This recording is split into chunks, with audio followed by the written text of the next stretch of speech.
그리고 세 번째는 16절에서 18절을 보십시오.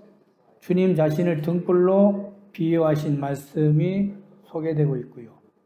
네 번째는 19절에서 21절에 주님의 가족들이 찾아왔으나 주님이 하신 말씀이 무엇인가 하는 것에 대한 이야기를 하시고, 그리고 마지막 22절에서 25절을 보시면 풍랑을 꾸짖으시면서 주님이 하신 질문으로 오늘 말씀 전체가 구성되어 있습니다. 근데 이 다섯 가지가 각각 따로따로 있는 내용들이 아니라 내용과 성격은 다르지만 주님이 강조하신 바가 어떤 의미에서 보면 저자 누가가 아마 그런 의도로 기록하는 것 같은 공통점이 있다는 것이죠. 과연 그것이 무엇일까? 저는 그것을 함께라고 하는 단어라고 생각합니다. 지난 시간까지 주님은 자신이 이 땅에 오신 목적에 대해서 여러 가지로 설명하셨고요. 메시지를 전해 주셨지만, 그런데 제자들과 무리들의 반응은 반신반의했지요. 그래서 오늘 본문의 저자 누가는 주님과 함께라고 하는 것을 강조하고 있다는 것이죠. 주님과 함께하는 삶이 무엇인가? 그리고 주님과 함께할 때 어떤 일이 생기는지. 그래서 그런지 1절 말씀에 보시면 이렇게 시작합니다. 그 후에 예수께서 각 성읍과 마을에 두루 다니시며 하나님 나라를 선포하시고 복음을 전할세 12 제자가 함께 했다는 말씀으로 함께라는 단어로 시작되죠. 그리고 3절 말씀에도 함께라고 하는 말씀을 강조하고 있습니다. 또 7절 말씀 봅시다. 함께 자라서. 또 12절로 갈게요. 막이라고 하는 존재를 통해서 우리가 누구와 함께 하느냐에 대한 말씀으로 설명하고 있다는 것이죠. 그리고 20절에 보니까 주님 밖에 있는 상태를 강조하고 있습니다. 그리고 24절에 보니 주님과 함께 있다 할지라도 주님이 주무시는 것에 대해서 깨워야 한다. 상태, 신앙의 모습. 그렇게 우리가 생각할 수 있죠. 그럴 때 마지막 주님의 질문이 너희 믿음이 어디 있느냐라는 25절 말씀으로 오늘 5가지 사건들이 소개됐다면 우리의 삶 속에 우리는 지금 어떤 신앙의 상태인지를 점검해 보자는 말씀도 된다는 것이죠. 그다음 우리가 세상에 살 때 세상에서 승리하려면 누구와 함께 해야 하는지. 먼저 1절 말씀에 그 후라고 하는 말씀을 우리가 볼게요. 이 앞전의 사건은 예수님의 발에 향유를 부은 사건 이후에 주님께서 각 성과 마을에 가서 하나님 말씀을 선포하시면서 주님이 이 땅에 오신 목적을 알리셨습니다.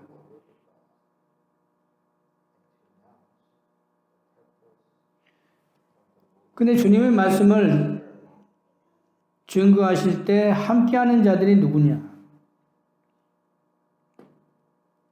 그 함께하는 자들은 첫째는 12 제자들에 대한 이야기요. 둘째는 여인들이 소개되고 있다는 것이죠. 주님의 사역에 함께 했던 자들. 그래서 함께 하였고라고 말씀하죠. 그리고 여기에 보니까 12 제자에 대한 이야기나 오늘 이 주님과 함께 했던 자들에 대한 이야기는 우리가 다 알지만 특별히 오늘 이 말씀에서 제가 한번 깊이 생각했던 것은 3절 말씀에 이렇게 말하죠. 주님과 함께 했을 뿐만 아니라 그 여인들은 주님과 함께하여 자기들의 소유로 그들을 섬겼다고 말씀합니다. 주님과 함께하여 주님의 사역을 돕는 것은 물론이고 거기에 동참하면서 자신이 가지고 있는 것을 주님께 섬겼다면 오늘날 성도들의 모습이 아니겠어요? 성도들을 보면 교회를 위해서 자기의 가지고 있는 것을 통해서 섬기고 주의 종을 섬기는 그러한 마음.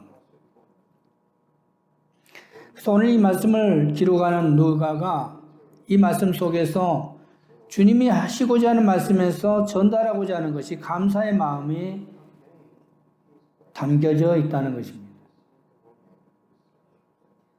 자신의 소유를 통해서 그들이 섬겼다. 여기에 그들이라고 하는 것은 주님의 제자들 포함해서 주님, 그리고 주님의 사역에 필요했던, 함께했던 모든 자들, 그러한 자들에 대한 주님의 감사라면 오늘날 우리가 주님의 일할 때 일하는 모든 자들에게 주님이 감사의 마음이 있지 않겠는가. 지난 주간에 여전도 회원들이 바자회했다고 하는 소식을 나중에 제가 들었어요. 미리 말했으면 좋았을 텐데 참 감동했어요. 연약한 교회를 섬기는 우리 여전도 회원들이 아마 이 말씀대로 여자가 함께하여 여러 여자가 함께하여 자기들의 소유로 그들을 섬겼다는 것. 지금도 이 모습이 우리 교회에서도 일어나고 또 많은 주위의 주님의 백성들이 이러한 마인드로 주님을 섬기는 것. 그래서 주님이 기뻐하시고 감사하는 마음으로 오늘 우리가 이 말씀을 읽는 줄 믿습니다. 함께할 때 함께하는 자는 어떤 마인드로 함께해야 하는지 오늘 우리가 주님을 섬기며 교회를 우리가 충성 헌신하는 우리들의 마음. 그래서 더욱 충성하는 여러분 되기를 주님의 이름으로 기도합니다. 그리고 난 뒤에 이제 네 가지의 심령의 밭이 소개되지요. 또 다 아시는 말씀입니다.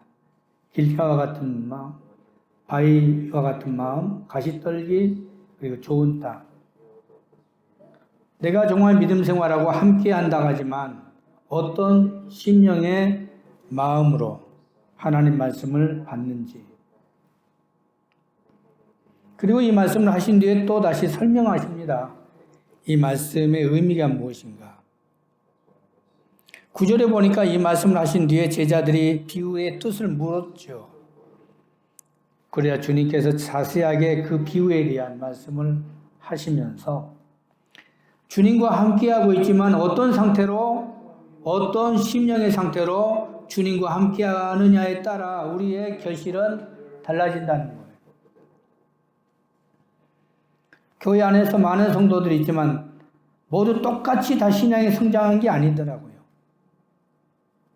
어떤 분들은 길가와 같은 심령이 있는가 하면 또 어떤 분들은 가시떨기와 같이, 또 어떤 분들은 바위와 같이, 그리고 정말 좋은 땅에 뿌려져서 좋은 마음으로 말씀을 듣고 지키어서 인내로 결실하는 그 모습들을 우리가 얼마나 많이 봅니다.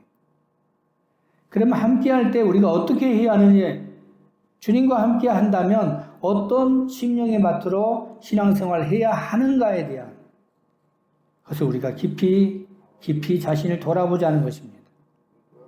함께 한다면서 혹시 길가와 같은 심령의 상태는 아닙니까?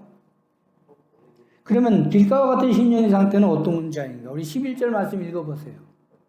이 비유는 이러하니라. 씨는 하나님의 말씀인데 12절 길가에 있다는 것은 말씀을 들은 자니 이에 마귀가 가서 그들이 믿도 구원을 얻지 못하게 하려고 말씀을 그 마음에서 빼앗는 거라고 그랬어요.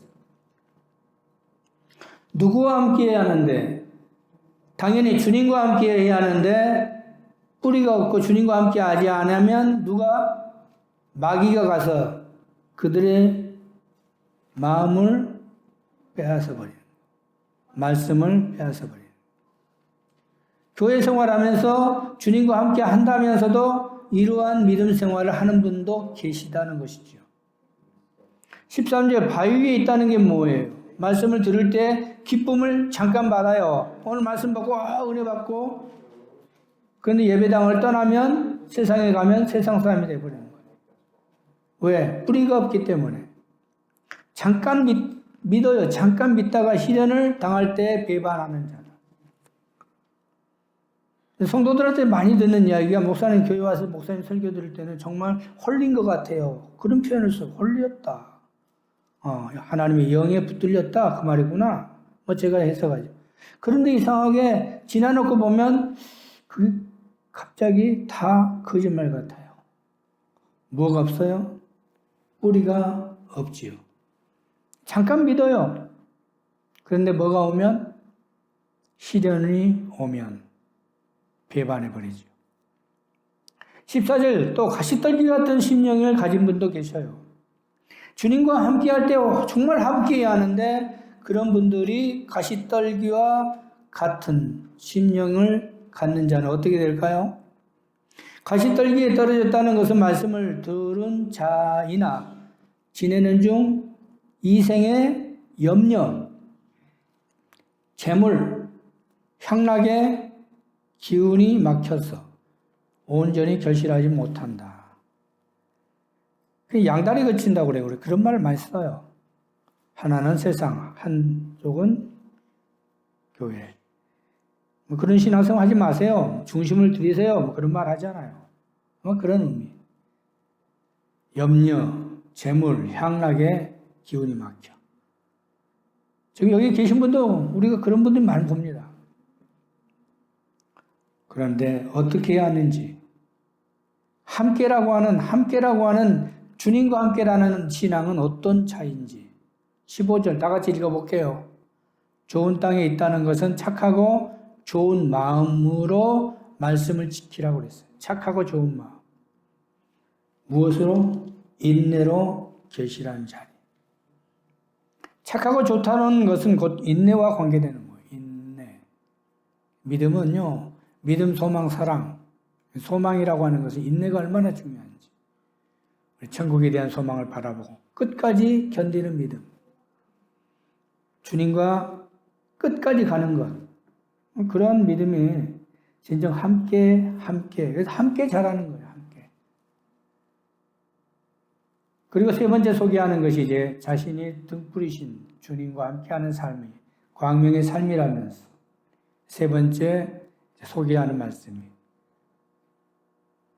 등불에 대한 주님의 말씀이죠. 주님은 이 땅의 빛이시지요.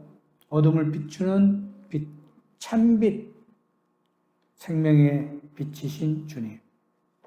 그 주님과 우리가 함께할 때 어둠을 비추는 빛이 광명한 삶을 가지고 우리가 살게 된다는 것을 말씀하죠. 누구와 함께하느냐? 주님과 함께하느냐? 빛된 삶을 살 수 있어요. 우리가 스스로 발광체는 없지만 주님을 바라볼 때 주님의 빛이 나에게 반사되었어. 내가 성도의 행실, 착한 행실, 빛된 삶을 살아가는 거지. 무엇에 달려있느냐? 함께하느냐? 함께하지 않느냐에 달려있다는 것을 말씀하고 계시죠. 그리고 이제 하는 말씀이 네 번째, 주님의 형제들과 어머니가 찾아왔지만 주님이 말씀하신 표현이 의미심장한 말씀하고 있어요. 19절 말씀이 소개하는 것. 예수의 어머니와 그 동생들이 왔으나 무리로 인하여 가까이 하지 못하니 어떤 이가 알려 당신의 어머니와 동생들이 당신을 보려고 밖에 서 있다.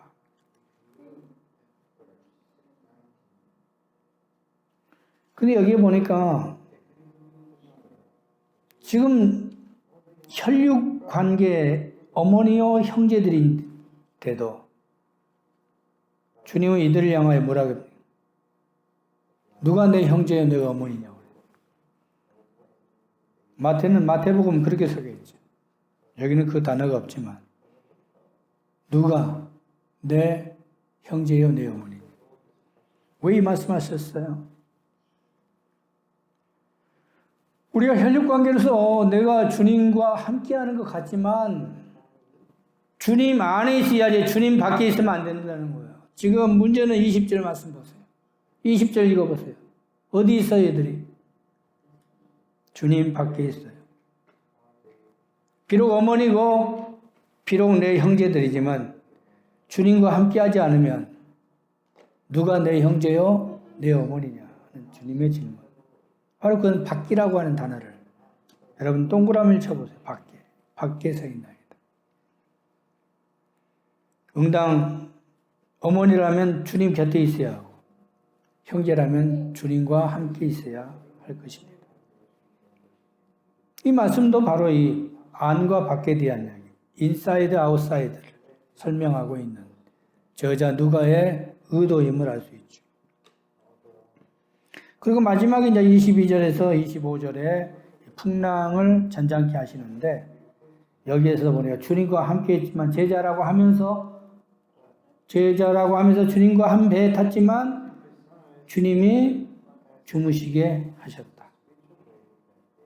그래서 그들이 주님을 잠을 깨웠다. 이건 무엇을 말해요? 영적으로 주님과 함께 하지 않으면 육적으로 함께 있는 같은 공간이라 할지라도 영적으로 깨어있지 않으면 그것은 함께 하는 것이 아니다. 환난과 풍파를 만날 수 있다 하는 영적인 의미, 우리가 한번 깊이 생각한다는 것이죠. 그래서 이 말씀을 우리가 쭉 보면서 주님이 하신 세 가지의 질문이 있습니다. 오늘날 우리가 믿음 생활하면서 직분을 받고 교회에 충성하지만 정말 내 자신이 주님과 anytime, everyday에 함께 하느냐 생각해 봐요. 저는 교회를 떠나는 사람들 많이 봤어요. 정말 충성 많이 했어요. 근데 왜 떠났을까? 아무것도 아니에요. 결론은 뭐예요? 주님과 몸만 함께 있었을 뿐이지 깨어있지 않는 신앙, 그리고 주님 밖에 있는 것, 오늘 이 말씀 안에 포함된 모든 것들, 가시떨기와 같은 것, 바위와 같은 것, 길가와 같은 것들이 아니겠느니. 그래서 오늘 함께라고 하는 단어를 이토록 강조했던 것은 아닐까. 그래서 주님은 세 가지 질문 중에 첫 번째, 이 말씀을 하시면서 10절은 깨닫지 못하느냐라는 질문을 하셨습니다. 오늘 본문에는 나와 있지 않지만 다른 복음서에 보면 주님이 깨닫지 못하느냐는 질책을 하셔요. 너희들이 깨닫지 못하느냐. 우리가 말씀을 듣고 말씀을 보면서도 깨닫지 못한다면 그게 바로 길가요, 바위요, 가시떨기 같은 심령일 수 있죠. 깨달음이라는 게 얼마나 중요합니다. 요즘 우리 교인들이 성경을 봐서 2독 끝내고 3독 들어가는 분도 계시고 1독 마치고 2독 하신 분도 계시고 너무 좋아요. 2023년에 샬롬에 정말 우리가 한 해를 살면서 말씀으로 기쁨을 얻고 말씀으로 승리하는 삶이 너무 좋은데 우리는 정독도 중요해요. 정독. 한 절 한 절을 좀 깊이 묵상해 볼 수 있는, 많이 읽는 다독도 중요하지만 한 절 한 절 속에서 깨달음, 그거 하나 깨달으면 여러분 밥 안 먹어도 배부르더라고. 저는요 말씀을 준비하면서 말씀이 하나 딱 떠오르면 왜 이렇게 배가 부른지, 꿀송이보다 더 달다는 다윗의 말씀처럼 정말 내 마음이 막 기쁨이 넘치는 거예요. 안에서 솟아나는 기쁨. 그래서 주님은 깨달음에 대한 이야기예요. 왜 깨닫지 못하느냐. 우리가 세상에 살면서 그 말씀의 깨달음, 주님과 함께 한다고 하는 것은 그 깨달음이 주님의 말씀을 깨닫는 것처럼 여러분 삶 속에도 이러한 깨달음이 있기를 주님의 이름으로 기도합니다. 두 번째요, 주님이 형제들 그리고 어머니 그리고 자매들 향해서 누가 내 어머니요 내 자매인가? 마태복음 12장 48절. 마태는 이 본문을 기록하면서 추가했던 질문이 누가 내 형제요 내 어머니인가? 그리고 하는 말이 오늘 21절에 이렇게 말합니다. 누가 내 형제라고 그랬어요? 다 같이 21절 본문. 예수께서 대답하여 이르시되 내 어머니와 내 동생들은 곧 하나님의 말씀을 듣고 행하는 이 사람들이라고 그랬어요. 함께하는 거예요. 하나님 말씀의 말씀과 함께하는 삶, 주님과 함께하는 삶이 곧 내 어머니고 내 동생이라고 말씀했지요. 오늘날 우리에게 던진 주님의 두 번째 질문이라면 누가 내 형제요? 누가 내 어머니인가? 말씀과 함께하는 자, 주님과 함께하는 자. 오늘따라 특별히 말씀이 얼마나 중요한 것인가 우리가 한번 깊이 묵상해 볼 수 있는 것인 줄 압니다. 특별히 오늘날 이 시대에 말씀이 많은 것 같아도요 먹을 물이 없어.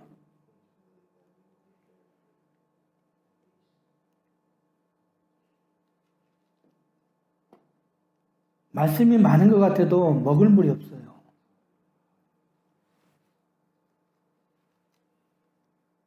설교 테이프들이 참 많아요. 가끔 잘 듣지도 않습니다, 저는. 가끔 누가 트는 걸 들어보면 전부 애화, 유머, 시사, 그것만 하더라고. 정말 말씀 안 해서 말씀만 하는 나는 정말 그러한 그것도 부족해요, 시간이. 그것도 부족해요. 그런데 중요한 것은 그 말씀만 하면 딱딱하다고 그래. 유머하고 시사, 농담, 뭐 하기는 은혜 받았다고 그러더라고. 그게 은혜일까? 오늘 주님이 우리에게 주신 말씀, 다시 한번 우리 깊이 생각해 함께 한다는 게 무엇인가? 한번 생각해 보아야 할 줄 압니다. 그래서 마지막 질문이 주님이 이렇게 질문합니다. 너희 믿음이 어디 있느냐? 말세에 믿음을 보겠느냐? 그렇게 말씀했죠. 말세는 믿음을 보겠느냐? 그 말씀이 뭐예요? 믿는 자가 없어. 그 믿음은 뭐예요? 함께죠, 함께. 너희가 믿음을 보겠느냐? 너희 믿음이 어디 있느냐? 그렇게 오늘 말씀하실 때, 이 함께라고 하는 walking with God, 하나님과 함께 걷는 것. 그럼 깊이 생각해요. 오늘 우리가 믿음 생활하면서 이 띵킹이 없어요, 띵킹. 그냥 맹목적이라. 이제는 우리가 좀 성숙한 단계에서 신앙생활을 하면 생각해보고 띵킹 그리고 말씀을 가지고 그 말씀의 깨달음이 뭐죠? 주님이 하시는 말씀이 뭐? 오늘 누가가 왜 이 말씀을 이렇게 기록하면서 강조하신 것이 공통적인 게 함께였다면 무엇을 말하고자 하는 것입니까? 이렇게까지 제자들을 했지만 제자는 다 배반하고 도망갔어요. 제자뿐인가요? 주님과 함께 했던 자들 다 도망갔어요. 왜? 이제는 우리가 그러한 신앙생활을 해서는 안 되지 않겠습니까? 오늘 소개하는 이 5가지의 사건들은 오늘날 우리들의 삶의 이야기일 수도 있어요.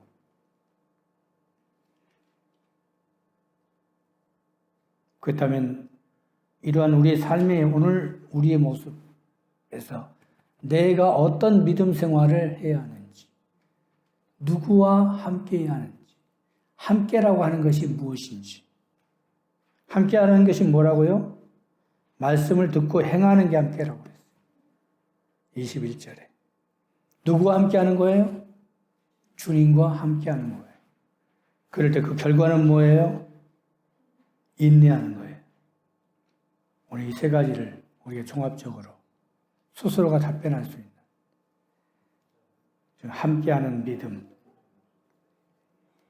이 어려운 세상, 힘든 이 세상 살아갈 때 여러분이 위로받을 것은 말씀 안에서 해답을 얻고 소망을 얻는 여러분 되기를 주님의 이름으로 축원합니다. 그게 진정한 믿음이라는 오늘 말씀의 종결론을 놓고서 다시 한번 이 말씀을 너희 믿음이 어디 있느냐 하는 질문을 스스로 해볼 수 있는 우리 자신들 되기를 바랍니다. 기도합시다. 자비로우신 하나님 감사합니다. 오늘 루가의 5가지 주님의 사역 중에서 하셨던 질문들 마지막으로 우리 자신이 함께가 무엇인가? 주님과 어떻게 해야 함께하는 것인가? 그 결과가 무엇인가? 주님의 3가지 질문을 통해 결론을 내렸습니다. 오늘 이 5가지의 사건의 내용 하나하나가 우리의 삶일진데 지금 우리의 삶은 어떤 믿음 생활을 우리가 하고 있을까? 스스로 답변하고 스스로 생각할 수 있는 귀한 시간 되게 하옵소서. 예수님 이름으로 기도드립니다. 아멘.